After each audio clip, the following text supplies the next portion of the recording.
Damon. Okay. So continuing here with about full liability, where full liability is incurred. Third principle, when an act is done in its usual manner, for instance, picking fruit from a tree with the hand incurs full liability, whereas throwing a stone at a tree to cause that the fruit to fall does not. In certain cases related to preparation of food, leniency is sometimes applied when the action is performed in an unusual manner. These are referred to, okay? Unusual manner is called usually a shinoi. That's the term for it. Okay, not the standard way which you do during the week. Okay. Principle D, when the act is intentional. If one committed a malacha without intention, no liability is incurred. Okay, let's just do with this. There's two more. There's malacha as a possible consequence. Then we'll finish with this here. Malacha as a possible consequence. If one intends to perform a permitted activity such as walking on grass, but there is a possibility that an unintended malacha might result as a consequence that the grass may be torn, one is fully allowed to do it. This is because one had no intention to perform a malacha, and there is only a mere possibility that a malacha might occur. One may therefore drag a bed, chair, or bench over soil, even though it is possible that grooves or furrows will be made in the ground. And lastly, if a consequential malacha is certain to occur, even unintentionally, the primary activity is forbidden. Certainty versus possibility. Okay. Okay. All right, good. Thanks, Kev. That was important. We're going to hit some more next time. All right. We are on 52B2. Just give me a second. It's hard to believe everything still works. 52B2 or 56B2? 55B2. Checking where you are. All of us don't know what that is. It's fine. We had a bit of a week. All right, listen, the important thing is we're still on Bava Kamma. I just learned ahead. I wasn't sure if you'd caught up with me. That's what I was saying. All right. So, guys, let me just tell you where we're at. The review was the Gemara deflects Rav Mani Bar Patish's assertion that our Mishnah reflects the opinion of Rabbi Yehuda, because you can say that this opinion even follows Rabbi Meir, because he stated his opinion in regard to carrying damage, whereas Shane and regal damages are different, for the Torah reduced the level of guarding required in their case. So what we learned is they say that for muad damages, the Mishnah is saying that there's a lesser guarding required, which is obviously the opinion of Rabbi Yehuda. And Rabbi Meir says generally that for muad, a superior guarding is required, just like for tam. Whereas Rabbi Yehuda says for tam it's superior, but it can be a lesser or normal guarding for muad. And the Rav Mani Bar Patish is saying that this Mishnah follows Rabbi Yehuda's opinion, because a lesser guarding suffices for muad. And the Gemara's opinion is that basically it can even follow Rabbi Meir's opinion, because Rabbi Meir was only saying that carrying damage is required a superior guarding, because the animal itself is very dangerous, it's aggressive, and the owner was warned, so he doesn't deserve a leniency of what you call a lesser guarding. It's just like somebody that gets pulled over for a fine, and it's a one-time offense, and everybody's got an emergency when you pull them over. They never turn around and say, listen, I had all the time in the world. But the point of it is, if the cops pick up that the guy's got like 20 outstanding fines, they're going to lock him up. So if there's a habitual nature of offenses, then law isn't lenient anymore. It's the same thing as far as carrying damage is concerned. This animal requires a superior guarding. But as far as Rabbi Meir is concerned, the Gemara is saying that, yes, for Muad, but for Muad, that's Muad Keren. But for Muad with Shane and Regel, a lesser guarding can suffice because the animal's not dangerous, especially with sheep. What they're going to do, ban you. That's all. So the thing of it is, the Torah reduced the level of guarding required in their case. So now it's going to the last point of this Gemara, and it says, Rav Elazar said, or as others maintain, it was taught in a brisa, there are 4 cases in which the Torah reduced their level of guarding. Okay? So what it's talking about here is that in each of the cases that I'm about to mention, the Torah requires only a lesser guarding to exempt the owner from liability. Superior guarding is not necessary. So we're saying, okay, so let's analyze what issues. A pit, a fire, shane, and regel. Shor, va'esh, shane, v'regel. Okay, so you might say in a pit, what are you talking about that you allowed a lesser guarding? Well, I'll give you a perfect example. It's written in Shmot, Exodus chapter 21, verse 36. Okay, the following, right? It's written, if a man shall uncover a pit, or if a man shall dig a pit and not cover it. Okay, and that implies that if he did cover it, he would be exempt, even though a cover provides only lesser protection. So what I'm saying is, what would be the ideal? If I'm digging a hole, okay, and that hole is empty, if you want to do superior guarding, what you tell me to do, guys, is fill it back up with sand, because there's no possible way that anything can go wrong there. If I put a cover on it, okay, it has to withstand the passage of oxen and camels, etc. But at a certain point, that cover is going to vibrate and it might fall away, or that might become wormy inside, or it might eventually collapse. So therefore, it's a lesser guarding that can withstand normal circumstances and not unusual circumstances like worminess or rotten or weather conditions, etc. So that's proof that even from a Chumash point of view, that the Torah requires less of a guarding for a pit than a superior. Otherwise, you'd have to refill the hole. So is that understood? Okay, so let's go on to the next one. Let's go on to the issue of fire. So where's the source for that? In a case of fire, it's written in the Chumash, the one who kindled the fire shall surely pay. Okay? Now, the issue is, there's certain extra words, right? Because it teaches that one is not liable unless he acted like one who kindles. What does it mean, the one who kindles? He was negligent in guarding the fire.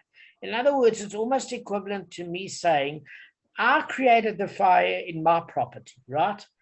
And if I was negligent to that degree, it's as though I came over to your property, poured gasoline on your curtains and threw a match to it. That's what the phrase means. It's considered that negligent as though I set it alight in your property, which means I had to be that negligent in order to be culpable and liable. Anything less than that, I'm exempt as long as I made a reasonable attempt to guard the fire. Okay? So in other words, if I took a lesser precaution, I would be exempt from liability. Okay? Because there's the term hamavir et what? Habeira. Okay, my Hebrew sucks, Kev.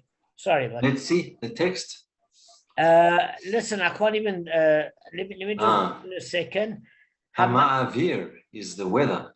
No, hamavir, we have hamavi. No, havir. Okay, hamavir. Sorry. Yeah. It's fire because we have mave and havir. Are you with me? It's Havir and havir. Yes. Yes. Yeah. Fire. So all it's saying is the one who kindles the blaze in English. It seems unnecessary. It's obvious that he's the one that pays. So the words guys, consequently are available to teach that the damager is liable only if he acted with such negligence. It's legally tantamount to he who set the fire directly to the victim's property.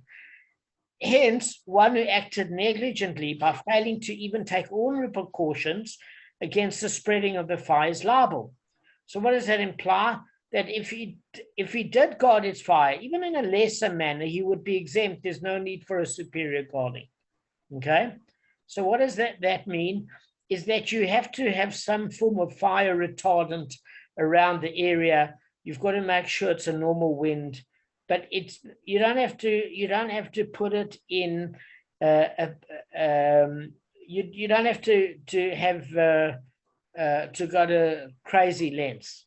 Now, I would actually like to know when we get to the chapter of Bava Kamma fire, what do they mean? Because fires are very dangerous. They can spread quickly. So I actually I'm looking forward to that chapter to know, because I've got ox coming out of my ears at the moment.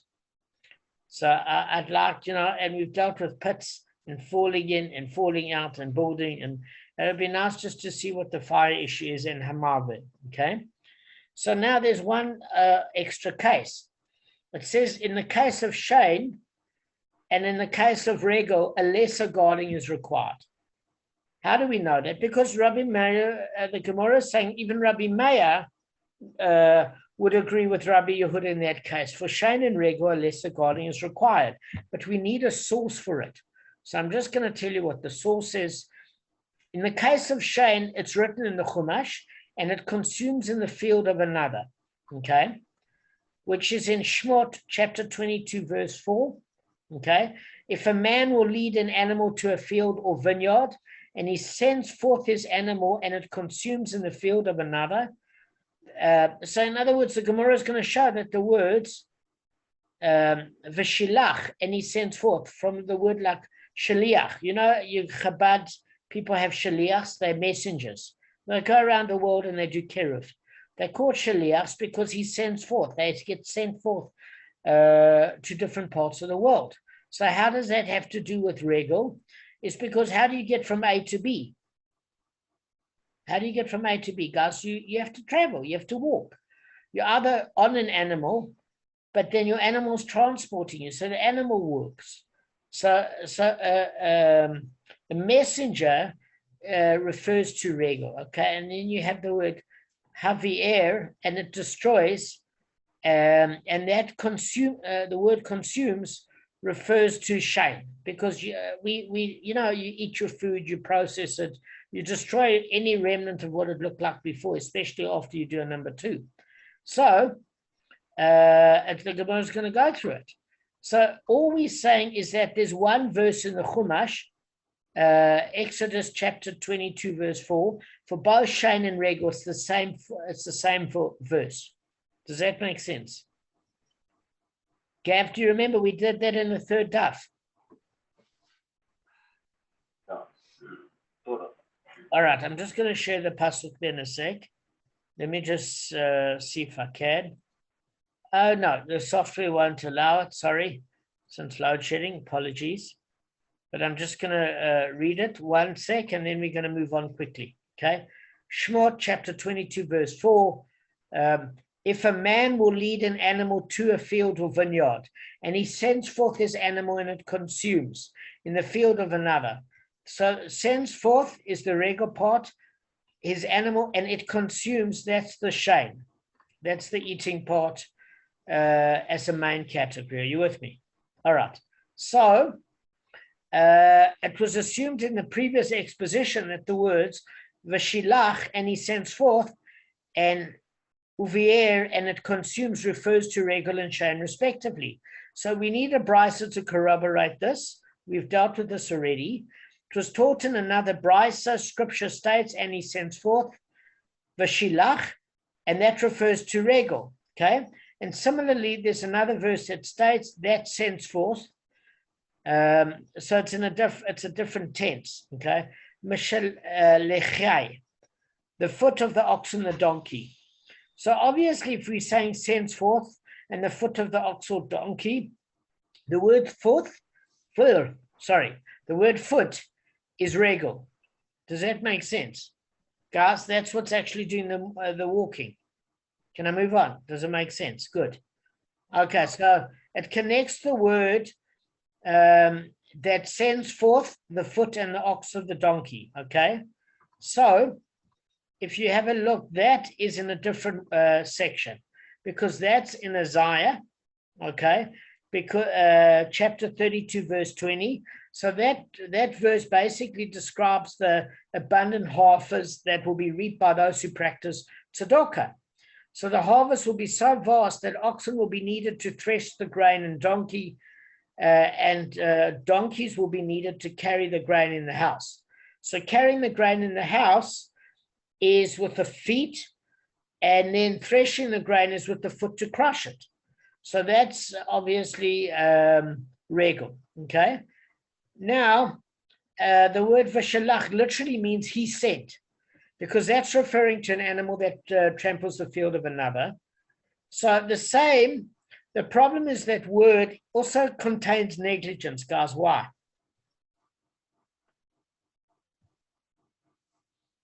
Which word? Vashilach. Shilach is just sent. Yes. And to send. Yeah, because Kevin, what I'm saying is as follows. If my animal escapes to the next door field, I'm not as liable as if I take my animal to the next field, or I send it to the next field to eat in the neighbor's field. Ah, yeah. So that term means, it's the masculine term, because if you have a look at Rashi's saying this, right? The verse imposes liability only where the owner acted negligently, because the legal equivalent of personally feeding his animal from the victim's field. So that's Rashi. Rashi is saying that the Chumash refers to negligence on the part of the owner. And how do we know that? It's implied by the use of the masculine form, uvair, okay? And that refers to the owner. But the feminine form, uvara, is feminine, and that would signify the animal itself. So therefore we say, who's responsible? Not the animal. The person that led the animal there, not if the animal escaped, is quite aware that his animal is eating in his neighbor's field, and therefore there's negligence. So that certainly can't be a lesser guarding. He's not guarding his animal at all. He's actually taking advantage of his neighbor. Does that make sense? Now, so we know the foot that sent forth the foot of the ox and the donkey is the regal portion, and we learned in the third daf, and it consumes, and this refers to shame, uvier. Now, shame is including any sort of gratification that the animal gets, whether it's scratching an itch or consuming food that causes damage, right? And similarly, there's another verse that states, as the tooth consumes, yevaer until its end, okay? So now there's three words that we learned, okay? So we've got that word in the first book of Kings, chapter 14, verse 10. You remember, if we go back, it's there in the third daf. So the verse speaks of the prophecy of the destruction that the prophet Achiyah was commanded to relate to the wife of Yeravam. Achiyah told her that the house of Yeravam would be completely destroyed, right? So just as a tooth completely destroys food, so too will his household be completely destroyed, Kev. Mm. So in other words, a tooth destroys food. You can't recognize it. So just as a tooth destroys the structure of protein and carbohydrates, so too that word was used for the prophet to say that the house of Yeravam would be completely destroyed. That's why it uses the same word as tooth. And the word galal, which is also translated as tooth, is also meaning the word uncovered. Why? Because an animal, when it's eating, it opens up its mouth and it exposes the tooth and covers the tooth. So the word, Arthur, uncovered, refers to a tooth because it's simultaneously covered and uncovered, depending if the animal eats. So that's got the dual meaning. Also, that same word, galal, can also mean dung. Why? Because it starts off as solid food, and by the time your teeth finish processing it and goes through your stomach, it's destroyed, it's dung. So all of those words allude to shame with being the tooth, okay? So the Gemara now says, right, we've proved it in the Brisa, we've proved it in the Chumash, and it says that our Mishnah is consistent with the view of Rabbi Meir. Okay, which means for Shein and Regel, a lesser guarding also suffices. So the reason the owner is liable for the damages of Regel and Shein is that he acted like one who sends forth his animal to destroy. He acted negligently. But if he wouldn't have acted in this manner, he would not be liable. So in other words, if he would take even a lesser precaution, in other words, not letting his animal eat in the field of his neighbor while he was aware of it, that's considered a reasonable amount of guarding. And then he wouldn't be liable for those types of damage. So consequently, although Rabbi Meir requires superior guarding in the case of Keren because the animal is dangerous, he actually could agree with our Mishnah's ruling that a lesser guarding suffices for Regel and Shein. So obviously, according to this explanation of the Mishnah, its ruling applies only with respect to Regel and Shein and not Keren. Okay? So how do we know this? The Gemara is giving another proof now. It says it's indicated by the Mishnah's language. Rabba said, so Rabba, R-A-B-B-A-H, Rabba said, a precise reading of our Mishnah also leads to this interpretation. Why? Because the Mishnah teaches its ruling in regard to sheep. Now, let us see. We have been continually dealing in previous chapters with cases of an ox. So our Mishnah too should have dealt its ruling in regard to an ox. What is different here is that the Mishnah mentions the sheep. Is it not because the Torah reduces the level of its guarding, and that not because here in the case of sheep, Keren damage is not written in connection with it? Rather, only Shein and Regel is written in connection with it because there's no possible way that a sheep can be involved with Keren damage. The sheep that we're talking about here doesn't have horns. Why? Because in Shmot, Exodus chapter 21, verse 28 to 32 and verse 35 to 36, it mentions Shein and Regel in reference to all animals, including sheep, right? But by choosing the example of a sheep as opposed to the standard examples of an ox, the Mishnah basically alludes to the ruling that a lesser guarding suffices, but it can apply only with respect to Shein and Regel. So regarding Keren, even a muad animal requires a superior guarding, as Rabbi Meir holds. Okay, so that's according to Rabbah. So the Gemara comments, and if the Mishnah teaches us that Shein and Regel, that they are muad, indeed learn this lesson from it. Okay.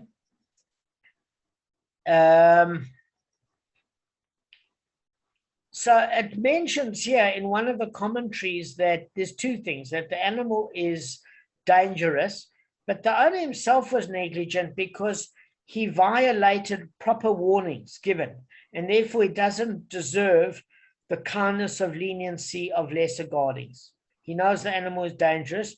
He took advantage of the courts. He never listened to the warning. It could have cost people their lives, and he's not entitled to leniency. Does that make sense? Guys, I'm just putting this in pause for 1 second. Okay, guys, we're back on. All right.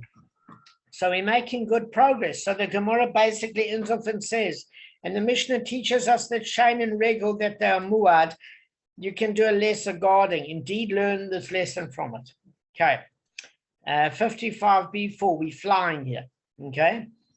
So since the Mishnah mentioned the case of robbers, how do we know that? Do you remember the Mishnah says, well, what happens if robbers break into the fold?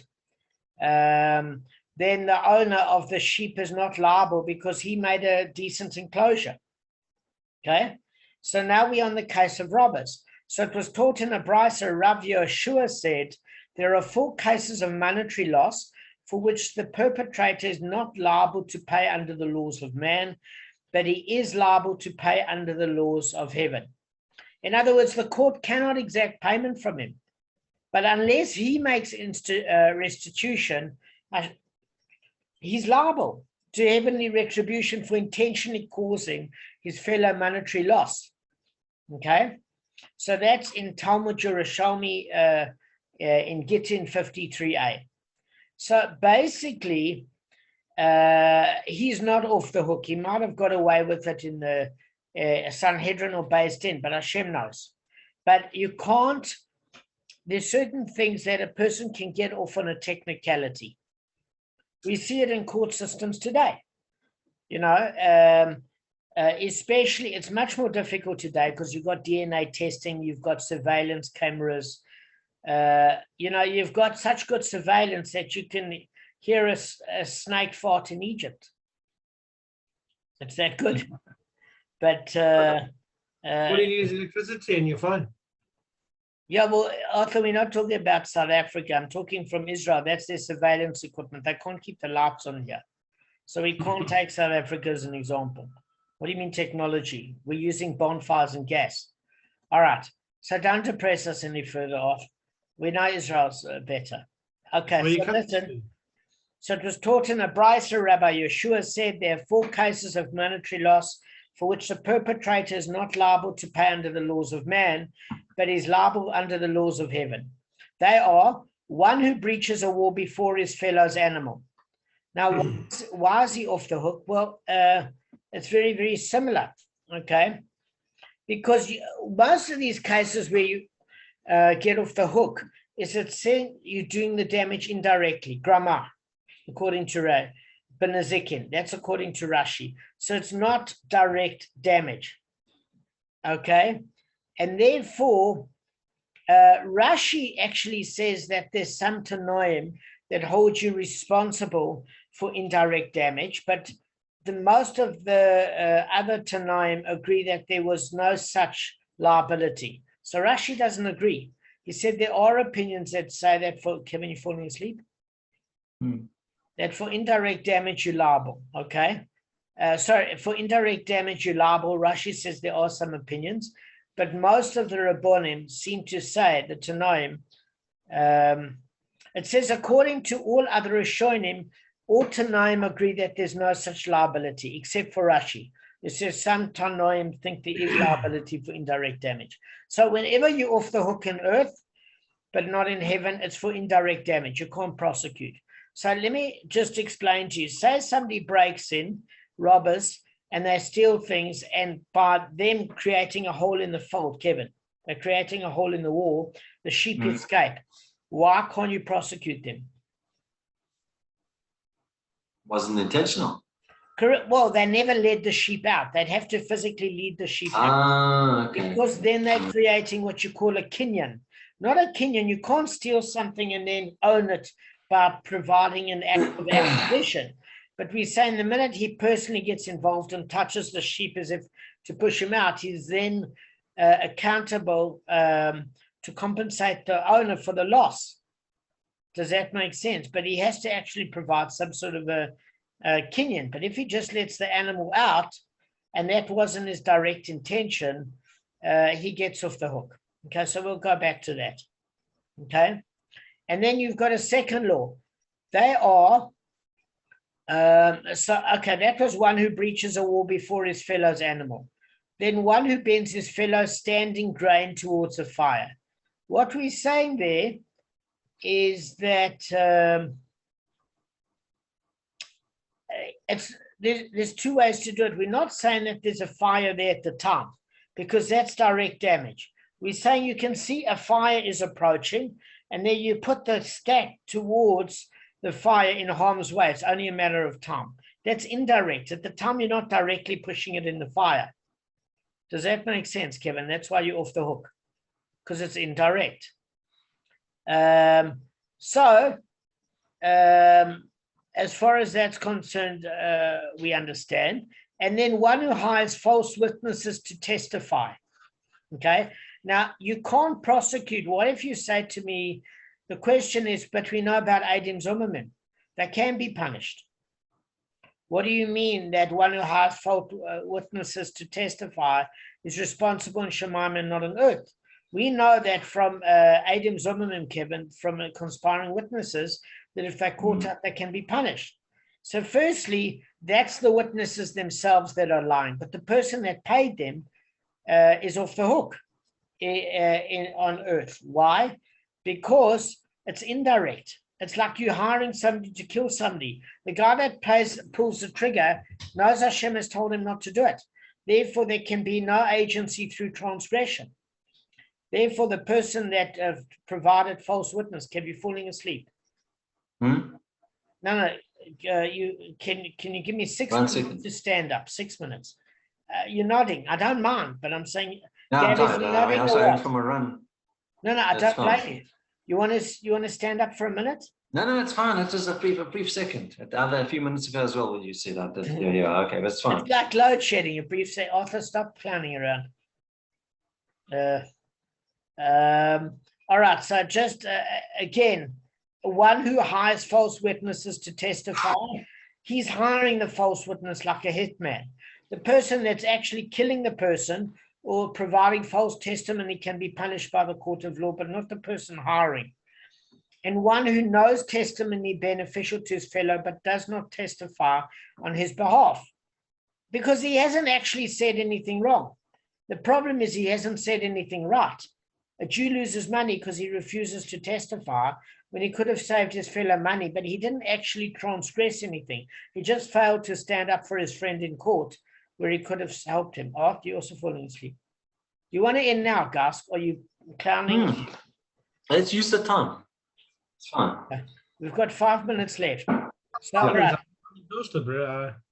All right. 4 or 5 hours sleep last night. All right. So listen, 5 minutes. I'm just asking you for 5 minutes. That's it, Gus. Promise you. That's all. So the Gemara examines the first case. Master said in a brisa, one who breaches a wall before his fellow's animal. How is this? Under what circumstances is he not liable under the laws of man? If you say that the brisa refers to a sturdy wall, he should be under liable for the laws of man to pay for the wall as well. In other words, you can say, okay, the animal's indirect, let it escape. But why is he not paying for the wall? All right, guys, you're all falling asleep. We'll go tomorrow. It's no problem. Why is he not paying for the wall? Yeah, in other words, that's a direct breach of.